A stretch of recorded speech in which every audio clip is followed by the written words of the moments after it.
In a Kodak laboratory in Rochester, New York, in December of 1975, an engineer at George Eastman's company switched on a tangle of wire and circuit boards and made a photograph no film had ever touched. The image crawled onto an audio cassette in 23 seconds, a grid 100 pixels square, 1/100th of 1 megapixel. It was the future of every camera on Earth, filed away inside the company it would one day undo. At least, that is what its engineers believed, bent over the prototype. For Kodak was more than a company. It ran a private city of 1,300 acres, employed 60,400 people in a single American city, and had given away $100 million to raise its hospitals, its schools, and its music. It was the company that had become the city. What follows is the story of an invention its makers were ordered to hide, a machine the company chose to protect, a city of 60,000 emptied within a generation, and a note of 6 words on yellow paper kept under glass. It began, as empires do, with one ordinary man and a photograph. Chapter 1. The Clerk Who Bet Everything on a Picture. The ordinary man had a name, and it hung on no marble facade in Rochester, New York, only on the ledgers he balanced each day at the Rochester Savings Bank. Long before the private railroad, the mile-long works, and the emptying streets, there was a gas-lit banking room and a young clerk bent over its columns of figures, and his name was George Eastman. He had been born in 1854 in the village of Waterville in upstate New York, to a father who ran a small business college and died while the boy was still in short trousers. The death left the Eastman household in Rochester poor, the widowed mother taking in boarders in a narrow-frame house, and George Eastman leaving school at the age of 14 to find work. He carried messages through the Rochester streets, kept accounts for an insurance office, and at the age of 20 rose to a junior clerk's desk at the Rochester Savings Bank, a respectable post in a respectable brick building with a respectable salary and no horizon beyond it. What changed the clerk's life was a journey he never took.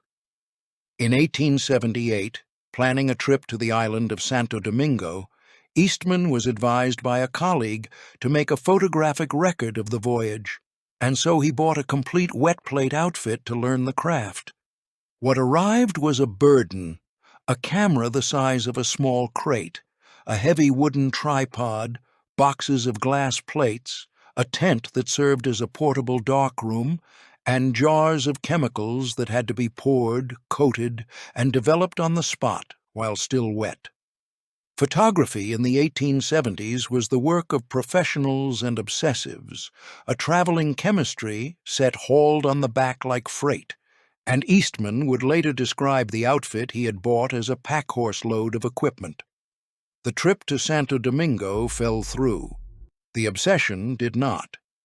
For the next 3 years, the bank clerk led 2 lives. By day, he sat at the Rochester Savings Bank in his stiff collar, tallying deposits in a bound ledger. By night, he stood at his mother's kitchen stove, an apron over his suit, cooking gelatin emulsions in the dark and coating glass plates that could be prepared in advance and kept dry until the moment they were needed.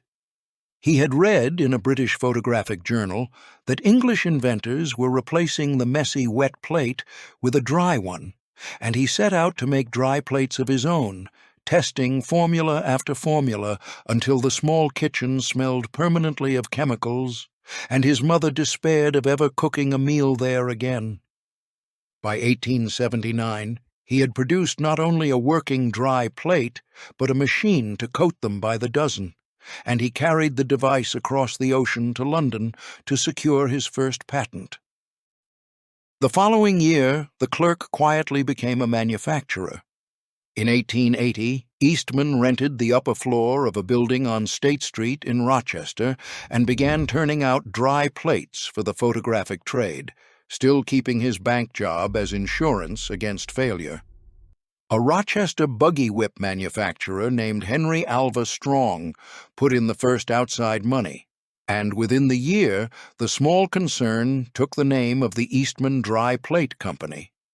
For a man of caution, it was already a daring step, a bookkeeper wagering his savings on a loft crowded with drying racks and stacked glass.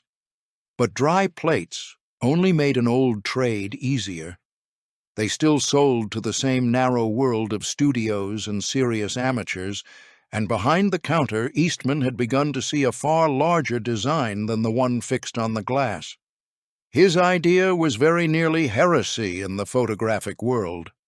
If the heavy glass plate was the thing that chained the camera to professionals, then the glass itself had to go.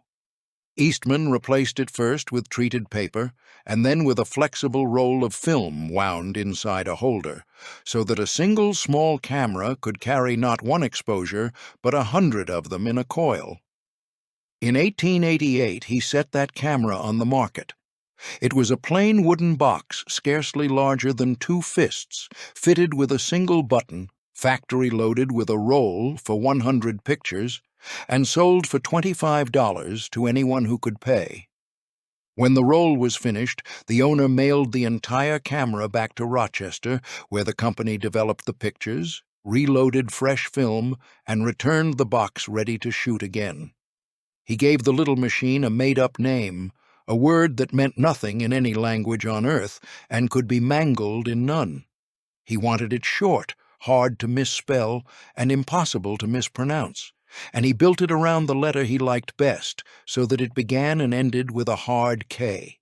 The word was Kodak, and it would soon be painted across shop fronts and stamped onto small yellow boxes in every corner of the country. Around the box, Eastman wrapped a single promise, printed on the advertisements and lodged in the public mind, that turned a chemist's ordeal into a purchase an ordinary household could make. You press the button, we do the rest. Some who look back on that sentence will see in it the birth of the modern photograph, the moment memory itself became a thing an ordinary family could own for the price of a good winter coat. Others will read the same line as the first quiet turn of a machine built to sell film forever, a convenience that would harden, in time, into a cage. Both readings live inside the same wooden box on the shelf, and the comment section below is open to whichever one you carry into the rest of this story. It was, by any honest measure, an enormous wager. A careful bank clerk had turned his back on the surest desk in Rochester to stake everything he had saved and everything he could borrow on a single conviction. Photography should stop being the guarded craft of specialists and become as common as writing a letter at an ordinary kitchen table. And so the loft on State Street could not remain a loft. A promise to develop the whole nation's pictures demanded a place to develop them on a scale no one in Rochester had ever raised, and the clerk who had bet everything on making the picture ordinary now had to build the machine and the city that would keep his word. Chapter 2. The Factory That Swallowed a City. The clerk who had promised to develop the whole nation's pictures now had to raise the place that would keep that promise, and no rented loft on State Street in Rochester could ever hold a promise so large. So in the closing years of the 1800s, Eastman went looking for open ground, and he found it on the northern edge of the city, a low stretch of farmland and marsh in the Genesee Valley, with room enough to build and no wall of neighbors to stop him. There, on cheap acreage well beyond the crowded downtown, chosen for its space and its clean water and its distance from the sparks of the streets, he laid the first brick buildings of what the company would come to call Kodak Park. It began modestly, a handful of low factory sheds set down among the fields. But the logic of the little yellow box was a logic of endless scale.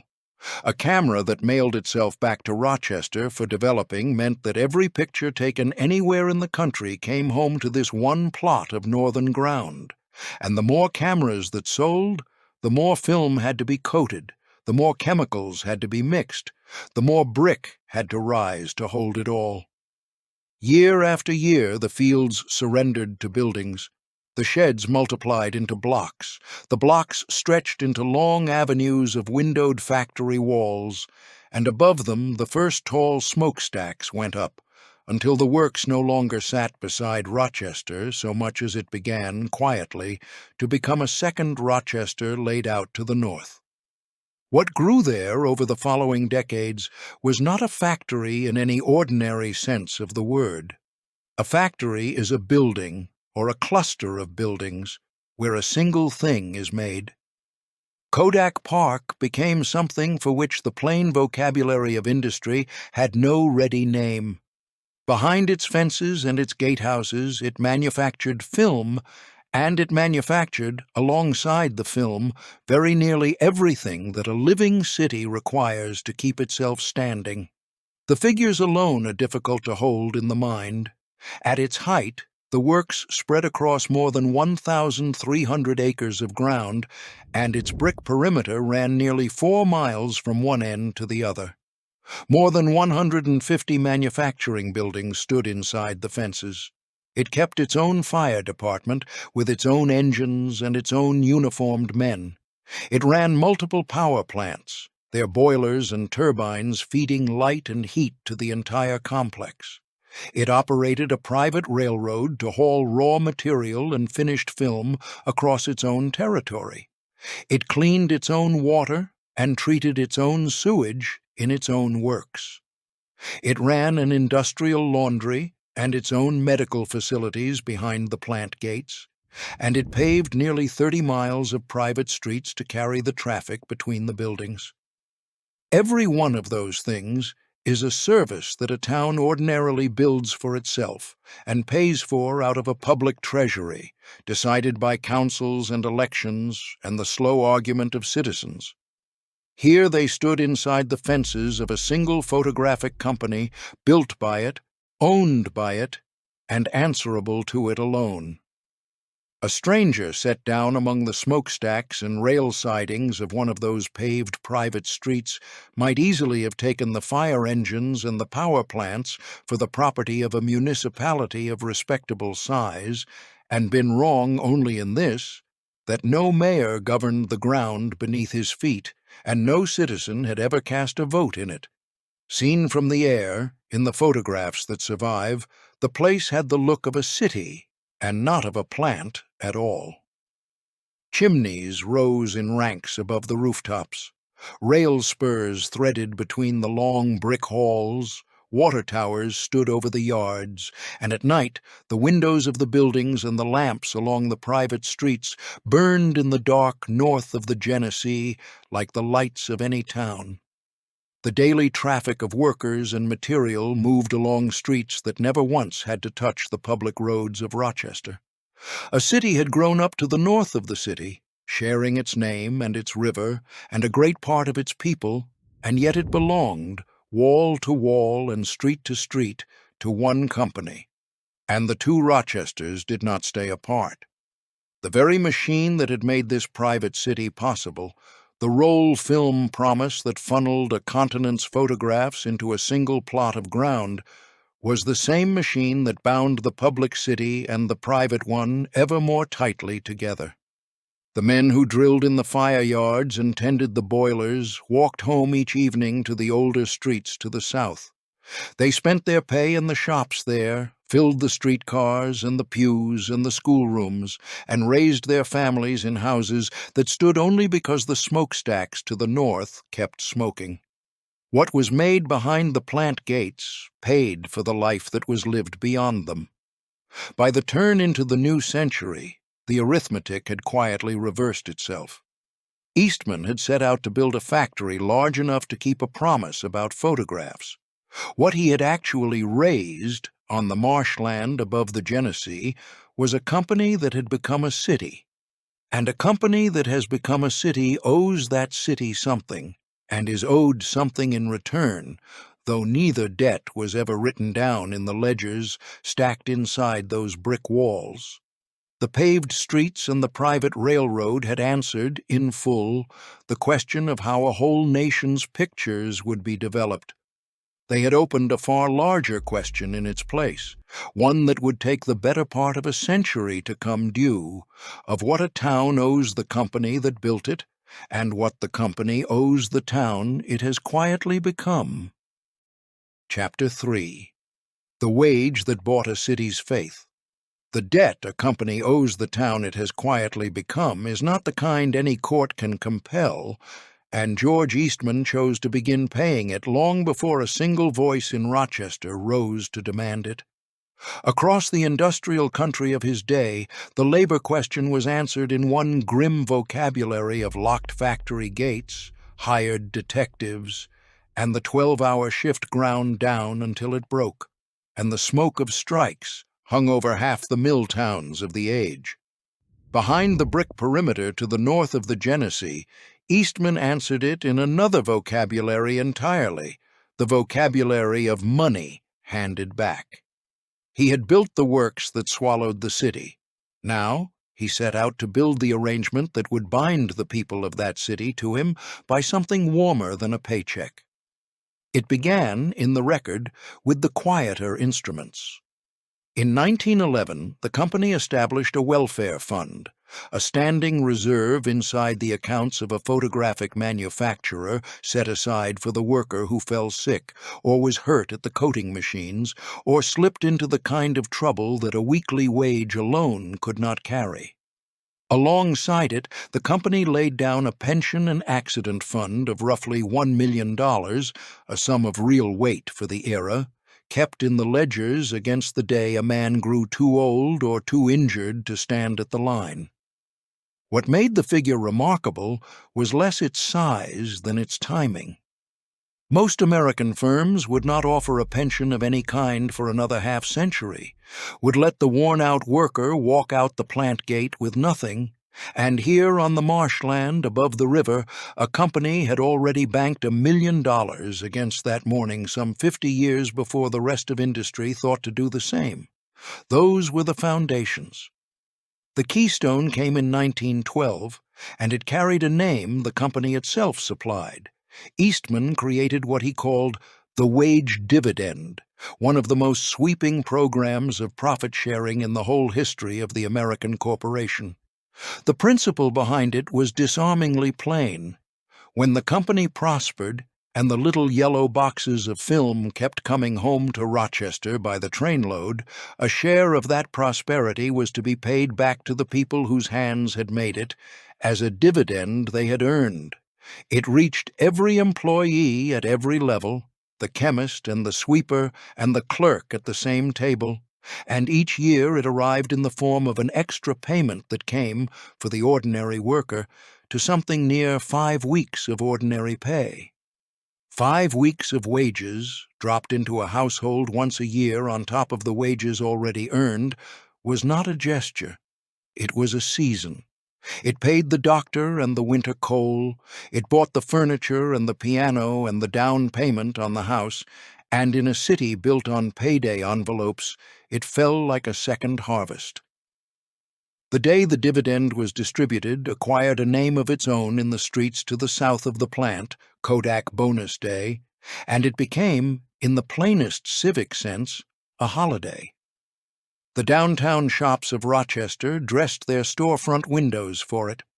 Merchants along the main streets timed their sales to the calendar of a single company, knowing that when the dividend landed, the sidewalks would fill and the counters would empty, that the money paid out behind the fences to the north would flow, within the week, into every register in town.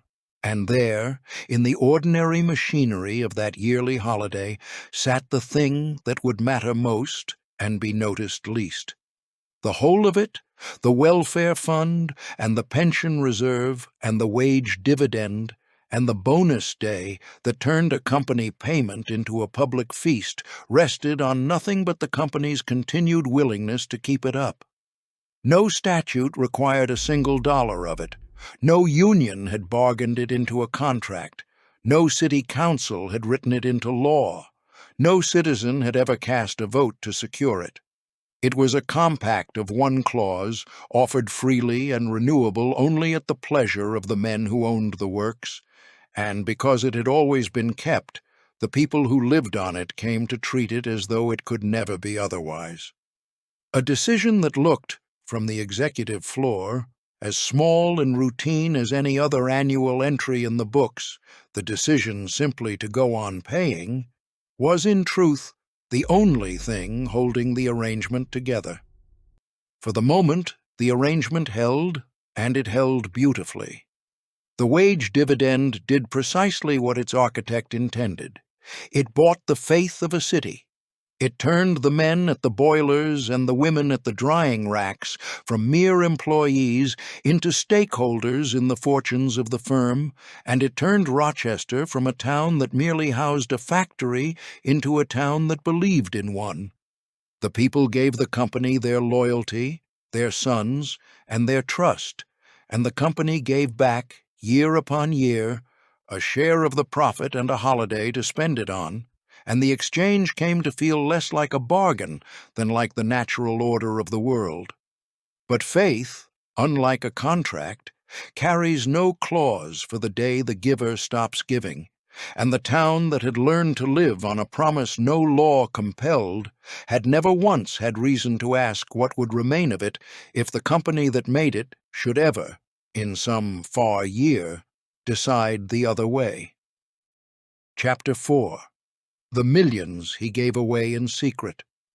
The same hand that had signed the wage dividend into the ledgers of Rochester was signing, in those very years, a second and far larger set of checks, and George Eastman took as much care to hide his name from the second as he had taken to fix the company's name to the first.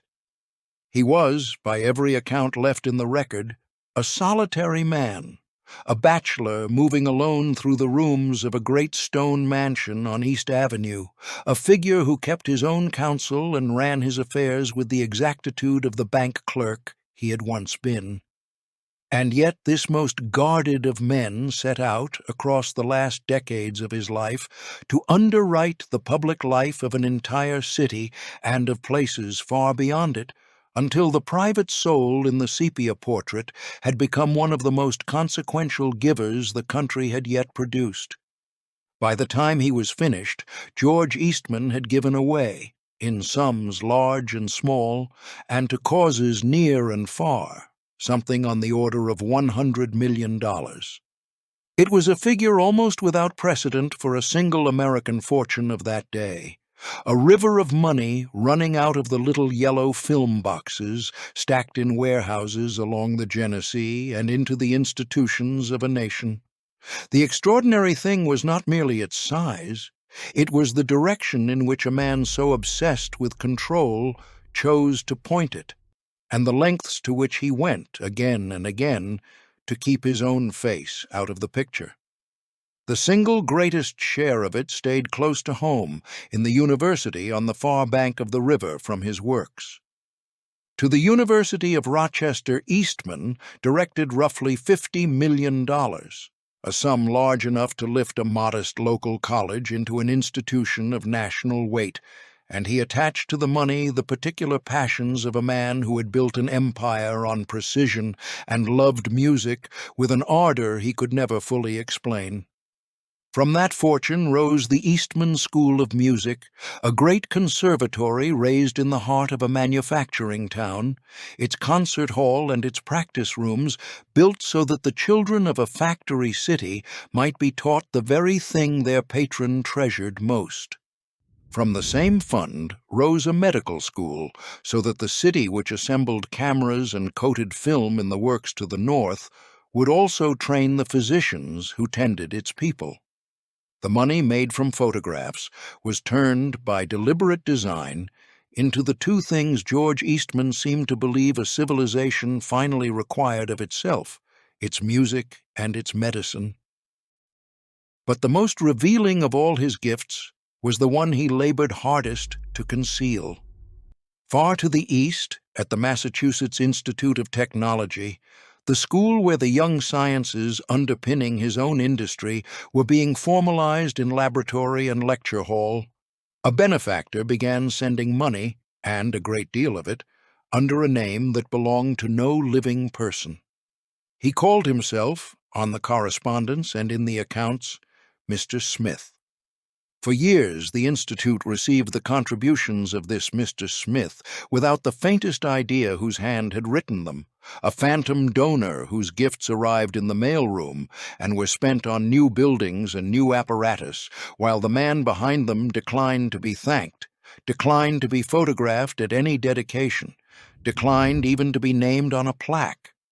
By the time the whole of it was reckoned, the anonymous Mr. Smith had given the Massachusetts Institute of Technology something near $20 million, and the campus on the Charles did not publicly know that its ghostly patron was George Eastman of Rochester, the same man whose cameras half the world already carried in its hands.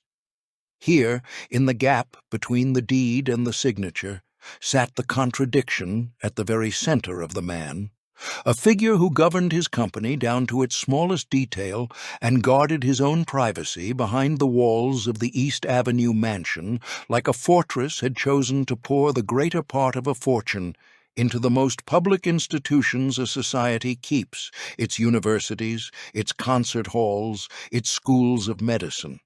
And he had chosen, wherever the thing could be managed, to do it with his name scrubbed clean off the record. The dividend had bound Rochester to him in open, grateful ceremony. The $50 million on the river and the phantom Mr. Smith on the Charles bound the coming century to him in a way he plainly preferred no one trace back to the quiet man in the portrait.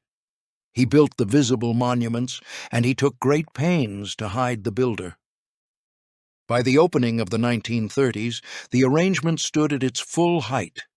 The man in the stone house on East Avenue had made photography ordinary, had raised the works that became a city, had turned wage earners into stakeholders, and had made himself the unseen patron of music and medicine on two coasts of the country. There was, by then, very little left in the ordered world George Eastman had constructed that he had not already arranged to his own exact and private satisfaction, and a life arranged that completely, down to the last check and the last hidden name, leaves only a single matter of arrangement finally outstanding, the one no fortune can settle and no anonymity can postpone, the shape a man means to give the very end of it. Chapter 5. The Empire That Photographed the Moon. The man in the stone mansion on East Avenue did not live to see the empire reach its full height, and yet the enterprise he had built went on climbing for decades after him, its little yellow film boxes multiplying across the warehouses that lined the Genesee. By the middle of the 20th century, Eastman Kodak was no longer merely a Rochester manufacturer of cameras and coated film. It had become the standard chemistry through which an entire nation recorded what it saw, the invisible medium beneath the family snapshot, the newspaper photograph, and the cinema reel alike. The yellow box on the drugstore shelf had grown into one of the most recognized objects on Earth, a fixture from one continent to the next. And wherever an image truly mattered, in a courtroom, a hospital darkroom, or a government archive, the odds were overwhelming that a strip of Kodak emulsion had carried it. In two separate moments, only a few years apart, that quiet ubiquity placed the company from Rochester at the exact center of the century's history. The first came in November of 1963. A Dallas clothing manufacturer named Abraham Zapruder carried a small home movie camera to a grassy rise above a downtown motorcade and, on a strip of 8mm Kodachrome 2, recorded the assassination of a president of the United States.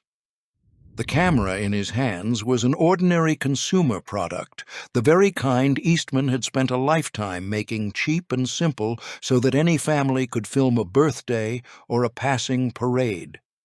Now that same amateur film held the most scrutinized footage in American history, and there was only one laboratory in the city able to develop it. Zapruder himself stood inside the Kodak processing plant in Dallas while his film moved through the company's chemistry, the edge printing stamped along its border, fixing the reel forever to that laboratory on that day. From the original, Kodak supplied the film stock on which the first copies were struck, the duplicates that would be studied frame by frame in every inquiry that followed for decades. The medium a Rochester company had built to make ordinary life photographable now held in a Dallas darkroom the single most consequential home movie ever made. If the Zapruder reel proved that no image of national consequence was made in America without Kodak, the second moment proved that the reach did not stop at the sky. 3 years later, the same chemistry left the planet altogether. When the United States set out to map the surface of the moon before landing its astronauts there, it was Kodak that built the machine to do it, and NASA engineers flew to Rochester to collect the specially prepared film that would ride aboard the Lunar Orbiter spacecraft. In the vacuum of lunar orbit, the film could not be flown home for developing, so Kodak devised a way to process it in space itself, the bimat transfer method, a self-contained chemical laboratory folded into a satellite that developed its own photographs and scanned them for transmission back to Earth.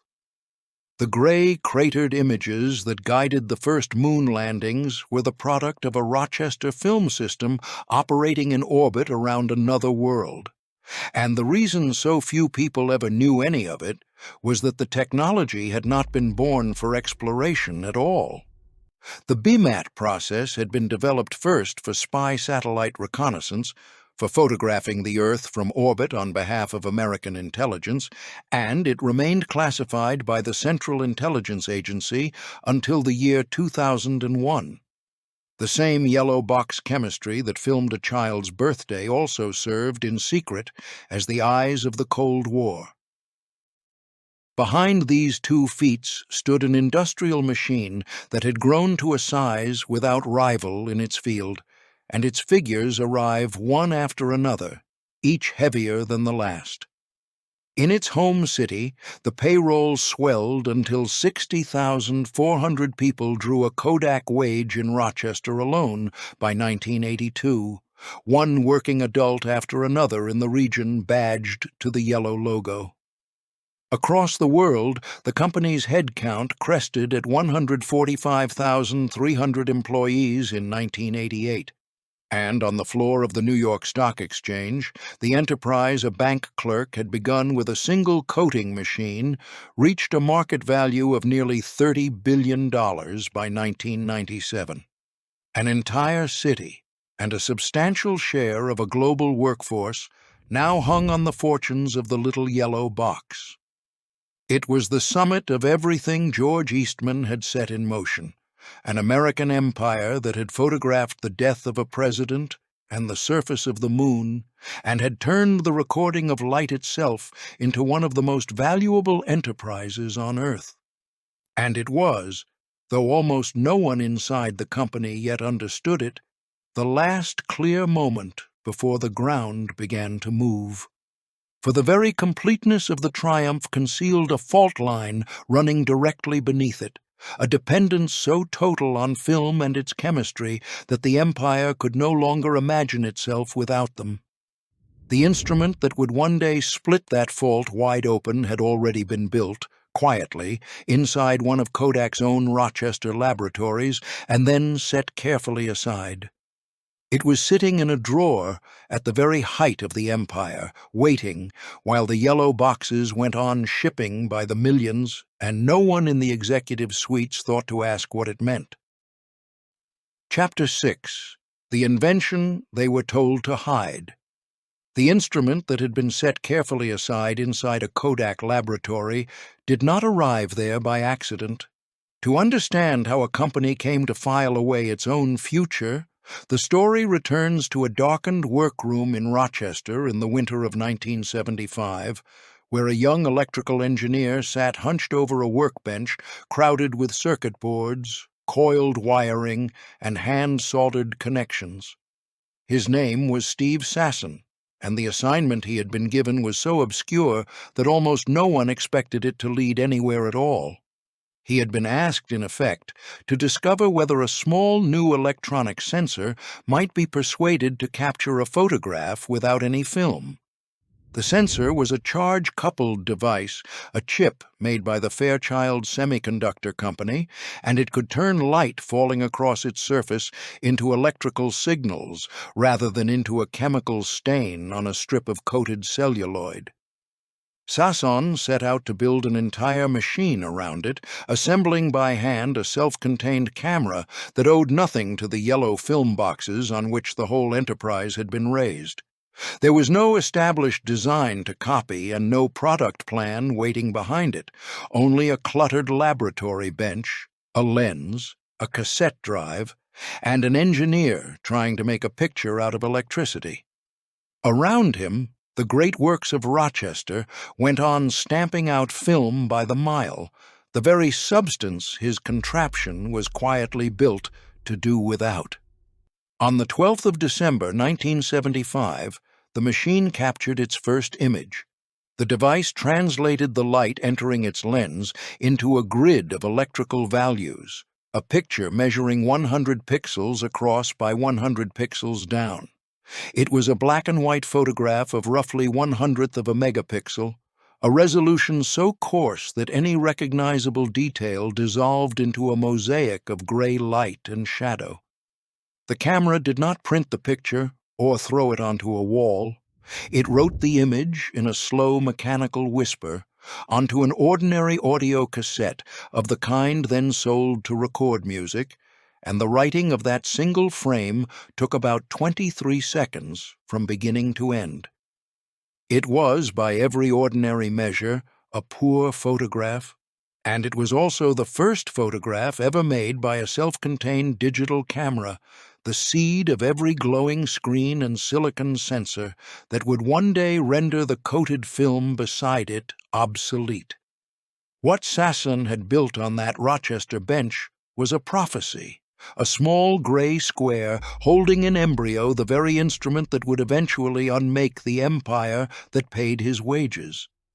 All that remained undecided was what the men who ran that empire would choose to do once the thing was set before them, and the answer they gave would shape the fate of a company and a city for as long as the company had left. Sasson carried his creation up the chain into meeting rooms lined with executives whose fortunes rested wholly on the sale of film and the chemistry that developed it. He set the machine before them and explained what it did. Here was a camera that needed no film, no darkroom, and no developing, an image made of nothing but numbers, stored and recalled at will. The demonstration was, in its quiet way, a window onto the entire coming century of photography. The reaction he remembered from the room was neither alarm nor excitement, but a mild, almost fond dismissal, the look of men regarding a clever toy on the boardroom table that could not possibly come to anything. In Sasson's own account, the whole of the company's verdict came down to a single sentence: "That's cute, but don't tell anyone about it." The instruction was not to develop the invention and not to destroy it, but simply to keep it quiet. The company had built a century of prosperity on selling film by the mile and the chemistry to process it, and a photograph that required neither was not a product to be embraced so much as a danger to be contained. The reasoning that made burying the future feel not reckless but prudent belongs to the next turn of this story, and will be given its full accounting there. What matters in this room is only what was done. The most consequential thing Kodak's laboratories ever produced was received as an embarrassment to be hidden, and the engineer who had made it was told to say nothing to anyone. Before the story follows that decision to its end, a brief word about the small thing that carries these histories beyond the walls of the archive. A film like this one, built slowly around a single Rochester winter, and the machine on that workbench survives on the quiet choice to subscribe, a gesture that costs nothing and asks for a moment. For anyone who finds the rise and ruin of an American empire worth an unhurried hour, there is good reason to stay with Empire of Acres for the chapters still to come. I make these because a story like Rochester's deserves to be told without flinching, and every viewer who chooses to follow along is why the next one gets written. With that said, the story returns to the drawer and to the future locked inside it, and so the prototype was carried back down the chain and put away. The cassette, the hand-built circuit boards, and the coarse gray image went into the silence of a company archive, where the first self-contained digital camera ever built sat unspoken and unsold while the yellow film boxes went on shipping by the millions. Somewhere above the laboratory floor, a decision had been made, and it had been made deliberately by men who had looked directly at the future and chosen to bury it. Why a company would knowingly hide its own invention, why it would gaze at the one thing that might yet save it and resolve instead to shield the machine that same invention was certain to destroy, is the question the next turn of this story was written to answer. Chapter 7. The Machine They Chose to Protect. The instruction to keep the camera quiet did not come from cowardice or from a failure of vision, but from a logic so clean and so profitable that the men who followed it could tell themselves they were merely being prudent. To understand why the future was carried back down the chain and shut inside a company archive, the story has to leave the cluttered laboratory bench and climb to the accounting floor, where the yellow film boxes moving endlessly down the line were understood as the company's true engine. Kodak did not truly sell cameras. It sold, over and over again, the film and the chemistry that a camera made necessary. The design of that engine was old, and it was among the most reliable money-making shapes in American manufacturing. A camera was sold once, at a modest profit, and sometimes at almost no profit at all, because the camera was never where the fortune lay. The camera was the razor. What followed the sale was the true business. It was the rolls of coated celluloid loaded and shot and mailed back, the developing baths and fixing chemicals consumed by the great tanks in the Rochester plants, the prints returned and the next roll bought, a cycle that renewed itself for as long as a household kept taking pictures.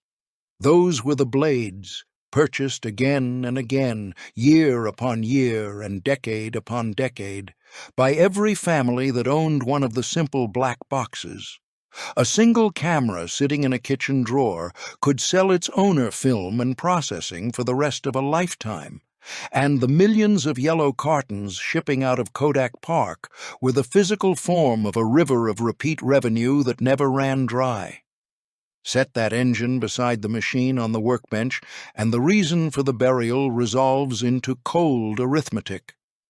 A photograph made of nothing but numbers needed no film to be loaded, no chemical bath to develop it, and no paper print to be bought. It severed, in a single stroke, every link in the chain that carried money back to Rochester after the first sale. To an engineer, it was a marvel. To the men studying the ledgers along the accounting floor, it was a solvent, a device whose entire function was to dissolve the one revenue stream on which the whole enterprise stood. The filmless camera did not threaten a single product line. It threatened the machine itself. Inside that logic, to develop the thing was to hand a loaded weapon to the one aiming it at the company's own heart, and to bury it was not recklessness, but the plainest kind of self-preservation. Nothing in the way the company was run rewarded the man who proposed to build such a device. A well-ordered corporation is an instrument for protecting what already works, and by every measure that reached a Kodak ledger, film worked magnificently. The coating machines ran without pause, the chemical vats turned raw stock into fortune, and the demand renewed itself with every family vacation and every child photographed on a Rochester porch.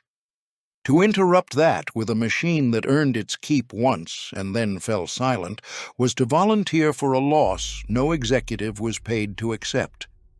The very competence that had built the empire was the competence that now argued, patiently and persuasively, for the burial of its own successor. And the film revenue was never an abstraction confined to a balance sheet. It was the very substance out of which the city itself had been made. The same current of film and chemical money paid the wage that arrived in every worker's envelope, sustained the hospitals where Rochester was born and healed, raised the university lecture halls and the concert hall of the music school, and kept the private streets, the power plants, and the fire brigade of the great works to the north. Every civic gift the company had ever laid at the feet of the town flowed, in the end, from the sale and the endless resale of coated film.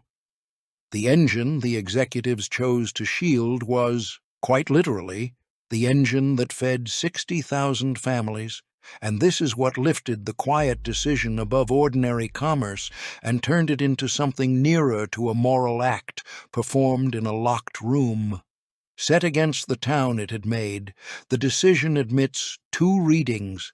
The evidence will never decide between, and it leaves you to hold both of them at once. Was this a company rightly guarding the single engine that had paid for every hospital, every school, and every paycheck in Rochester, an act of stewardship over the fortune that fed a city?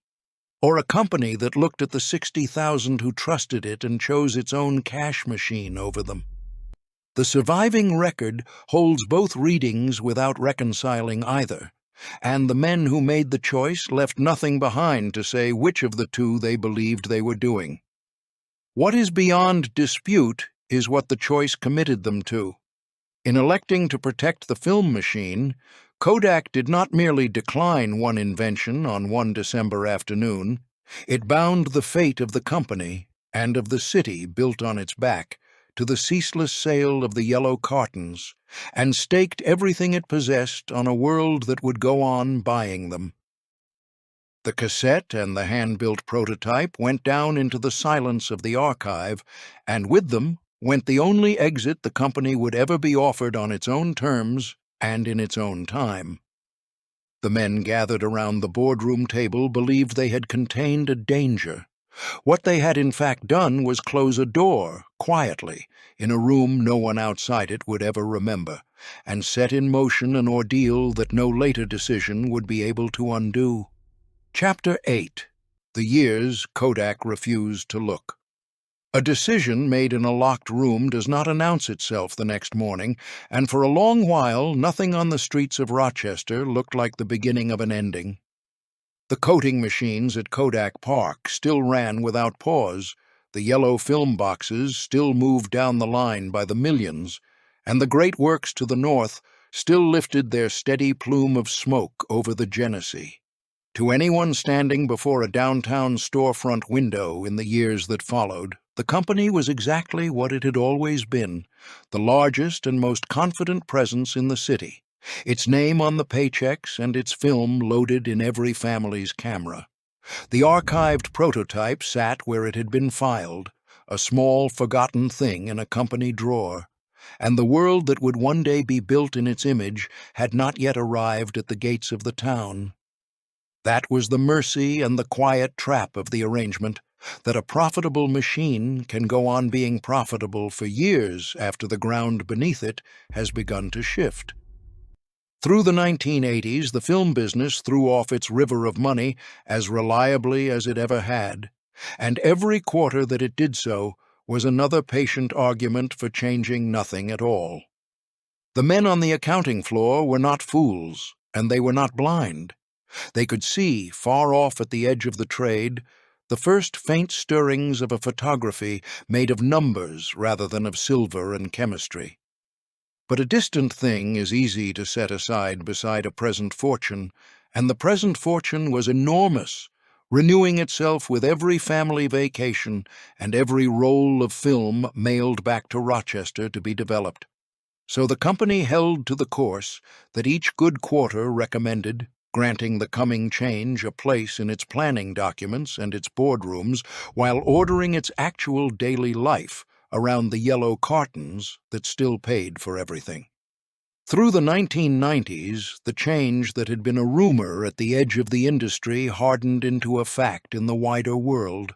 Pictures made of numbers, the very thing the company's own young engineer had built and been told to keep quiet, began to appear in other hands and on other workbenches, assembled out of the same idea the filmless camera had proven inside a Kodak lab more than a decade and a half before. The company was not ignorant of any of it, for the knowledge had been born within its own walls. The difficulty was never that Kodak could not see the future coming, but that it could see, with a terrible clarity, exactly how much that future would cost the machine on which the whole city stood. Every path forward led through the same narrow gate, and the gate was the film revenue itself. To take up the picture made of numbers was to hasten the death of the coated roll, and the coated roll was not one product among many, but the single current out of which the wages, the plant, and the great civic weight of the company were all paid. And so, season after season, the safer course was always to wait, to let the film engine run a little longer, to treat the digital tide as a thing that could be answered later from a position of strength, once the last of the easy fortune had been gathered in. If the story had stopped here, in the long and profitable hush of those years, it might have been remembered as nothing worse than caution. There was still, in that decade, an exit standing open, a version of the company that spent the strength of the old machine to build the new one before the old one failed, that used the fortune while it still had a fortune left to use. That door did not close in a single dramatic hour. It closed the way such doors usually close, one deferred decision at a time, each of them reasonable on the morning it was made, each of them profitable until there was no longer enough time nor enough money to walk through it. The peak, though no one on a Rochester factory floor would have called it that, was already behind them, and the descent had begun so gently that it still wore the appearance of level ground. A rival can be watched, and a decision can be postponed across many quiet and prosperous years, but the arithmetic the company had chosen not to look at did not soften for being ignored. It waited the way the filmless camera had waited in its drawer, patient and exact, gathering weight while the plumes still rose over Kodak Park and the yellow boxes still shipped out by the millions. And somewhere in the long turning of the 1990s toward the end of the century, the years of not looking simply ran out. The reckoning the company had deferred for a generation arrived at the edge of the city it had made, no longer a distant rumor at the margin of the trade, but a debt long overdue, and it had come to be paid in full. Chapter 9. The Slow Unmaking of a Giant. The debt that the years of not looking had left standing at the edge of the city did not arrive as a single thunderclap over Kodak Park, but as a long procession of shrinking figures, each quarterly report thinner than the one before it, each carried across the wire and read in the downtown Rochester newspapers with a deepening dread. Through the first years of the new century, the announcements came in a rhythm the town slowly learned to recognize. A fresh round of layoffs declared from the executive offices. Another manufacturing building at the great works to the north, gone dark and cold. Another line of the yellow film boxes idled on the belt that had once run without pause.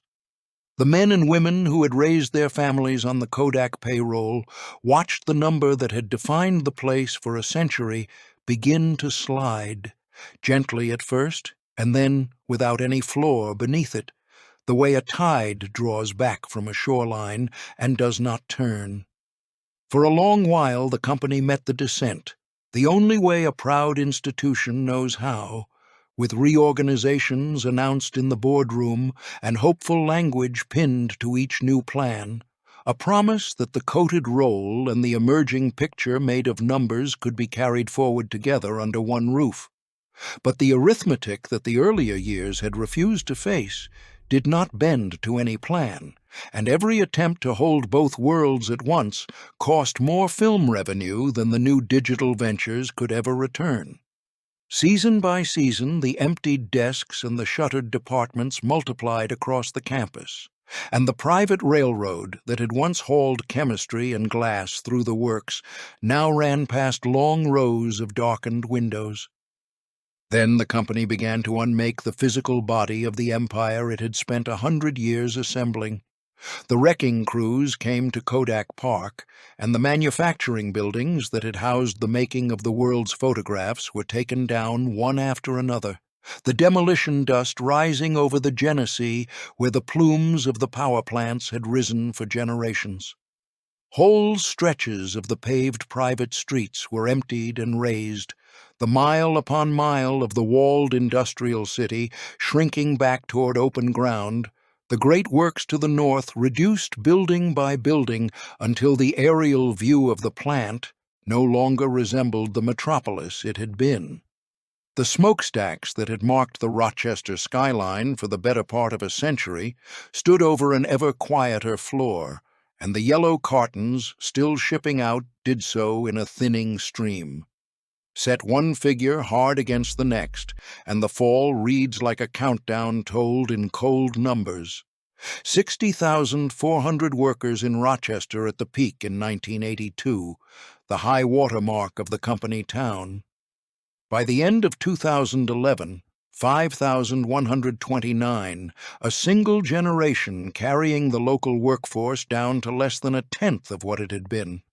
A market value that had stood near $30 billion on the New York Stock Exchange in 1997, gone, the ticker that had once meant blue-chip certainty now tracking a long, steady decline.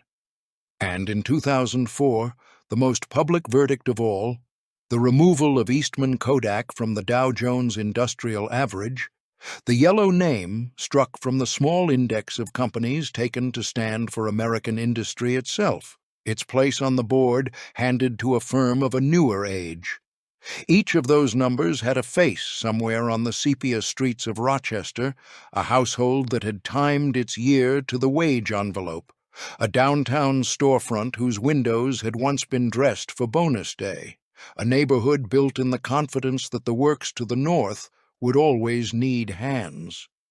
The removal from the index was in one sense only a bookkeeping decision made on a trading floor far from the Genesee, a name lifted off a chart.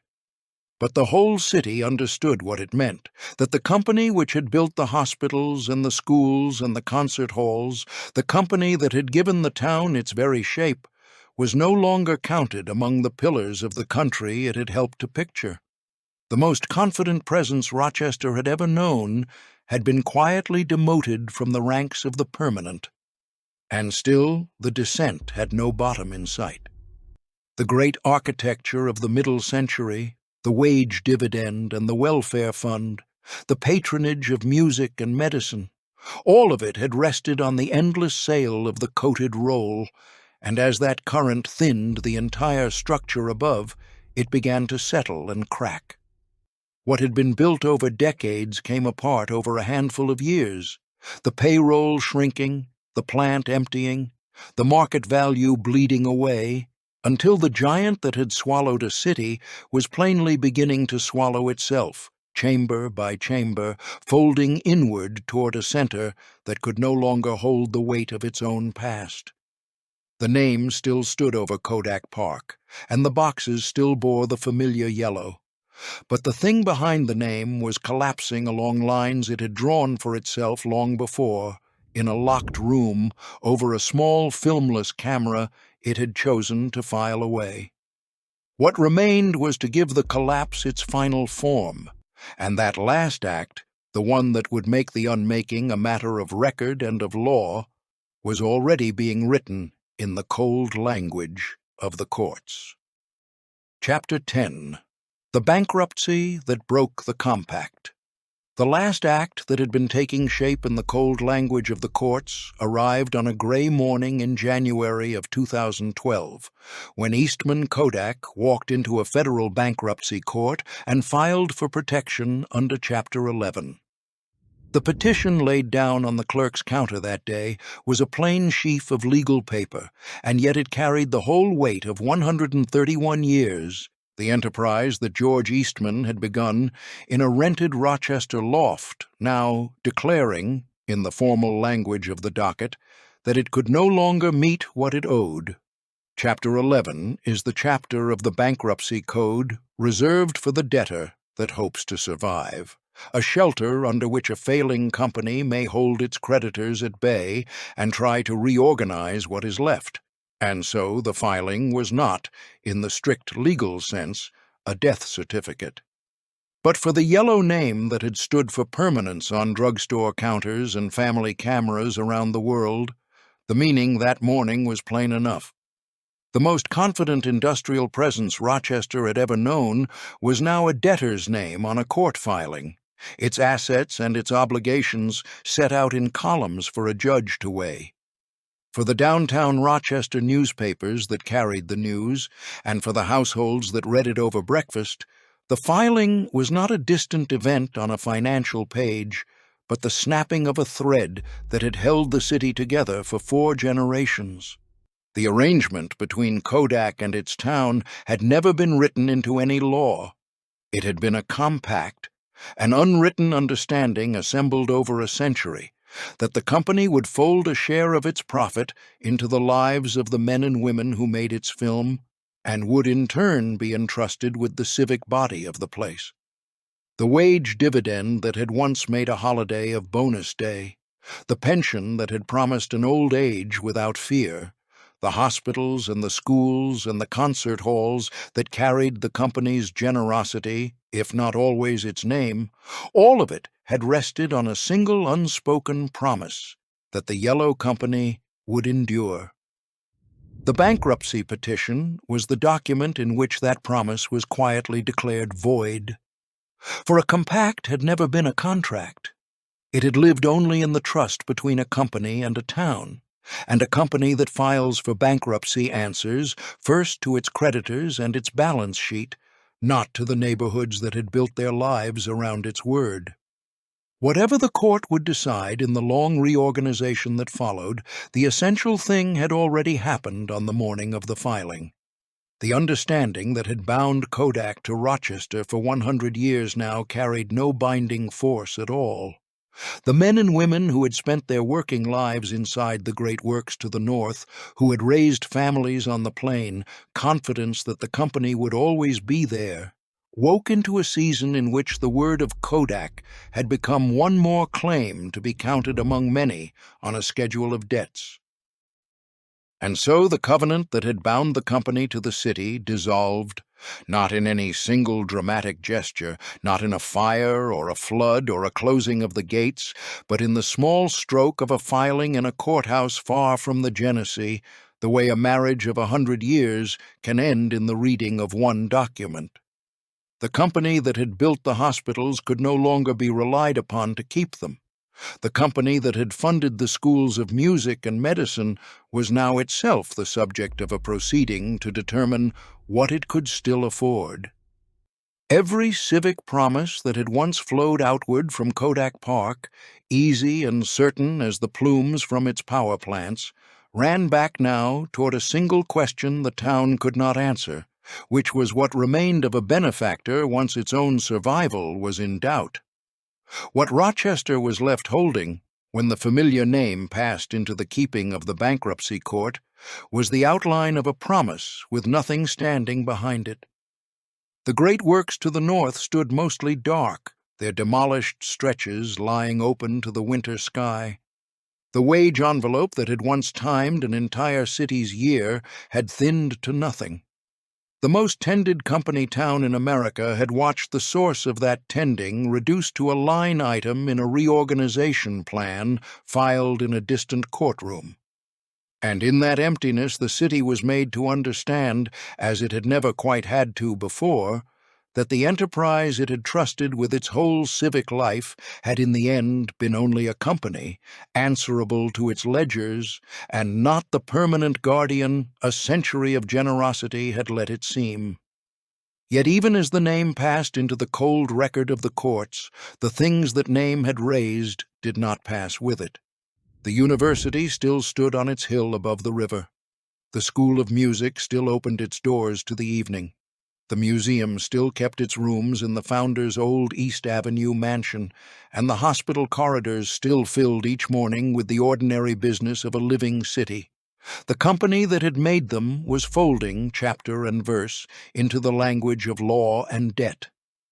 But the city those millions had built was still there on the banks of the Genesee, holding an empty promise in one hand, and in the other, the stone and brick and music the empire had left behind, and it would now have to learn how to outlive the maker that had built it. Chapter 11. The City That Outlived Its Maker. Rochester discovered in the seasons after the bankruptcy that a city can indeed outlive the maker that built it, though it does not survive the loss unchanged. The manufacturing halls to the north, strung for the better part of a mile along the Genesee River and once lit through the night behind their tall windows, stood mostly silent now, their power plant chimneys cold and whole blocks of them cleared to bare ground where the demolition crews had finished and moved on. The neighborhoods that had set their calendars by the shift whistle and the payday still kept their frame houses and their front porches, but the current that had animated them, the plain confidence that the plant would always be hiring and the envelope would always come, had thinned to something remembered. A generation raised to believe the Yellow Company as permanent as the river itself now watched its name recede from the storefront windows and the downtown skyline into local history, a thing recalled at kitchen tables rather than counted upon in them. The men and women who had given their working lives to Kodak Park felt the change most plainly. The retired machinist who had spent a lifetime coating film in the halls along the river, the families who had raised children on the steadiness of a Kodak paycheck, the pensioners who had planned an old age around a company that would not, in the end, remain the thing they had trusted, carried the loss not as a line in a financial column, but as the quiet disappearance of a world.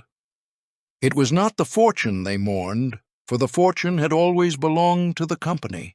It was the ordinary certainty that fortune had bought them, the badge and the whistle and the holiday the company's bonus had once made of the downtown, the sense of a place that had known exactly what it was. And yet the city that Kodak's founder had raised did not vanish with the fortune that raised it. On its hill above the river, the University of Rochester went on teaching and healing, its lecture halls and its hospital wards filled each morning with the ordinary traffic of a living institution, carrying forward the work of a benefactor whose name most of the students crossing its quadrangles had never thought to ask after. Down the avenue, the Eastman School of Music opened its concert hall to the evening as it had for generations, its young musicians tuning in the wings, the sound of rehearsal drifting through corridors raised by a man who had wanted a manufacturing city to have symphonies. And on East Avenue, in the great house where the founder had lived out his private life, the George Eastman Museum kept its rooms open to the public, preserving the history of the photograph in the very mansion of the man who had made the photograph ordinary. The gifts he had given so often with his own name scrubbed away endured, while the machine the company had guarded at every cost did not. There are, watching this, people for whom none of it is history. If you grew up in Rochester within sight of the smokestacks, if you or your father or your mother carried a Kodak badge through the gates of the works, if you ever loaded a yellow roll of Kodak film into the family camera and mailed the whole of a summer away to be developed, then the story of this company is not a documentary to you, but a set of rooms in your own memory. Set down in the comments the Rochester you knew, or the Kodak that your family carried, so that the record of what this city once was does not rest with the ledgers alone. And to stay with these accounts of the American empires and the ground they stood on, follow along here on Empire of Acres. For that is what remained, in the end, of the great company town on the Genesee. For the better part of a century, Eastman Kodak had not merely employed Rochester, nor merely paid for its comforts. It had been the company that was the city, its factories, the city's engine, its fortune, the city's hospitals and schools and music, its word, the city's confidence in its own tomorrow. When the company at last folded into the cold language of debt and reorganization, the city did not fold with it. What the empire had spent itself building outlasted the empire. Standing along the river after the name that raised it had passed into the keeping of the courts. But a dominion so complete, so wholly bound to the will of a single man, leaves a final matter that the endowments and the emptied works cannot settle, which is what became of the founder himself. For all that George Eastman built to outlast him, the university on its hill, the school of music, the mansion on East Avenue that the museum now keeps, he had given far less thought, in the ordinary telling, to the shape of his own ending. And the end he chose, in that same East Avenue house in the last spring of his life, would prove the strangest and most deliberate thing the maker of the empire ever left behind. Chapter 12. The 6 words he left behind.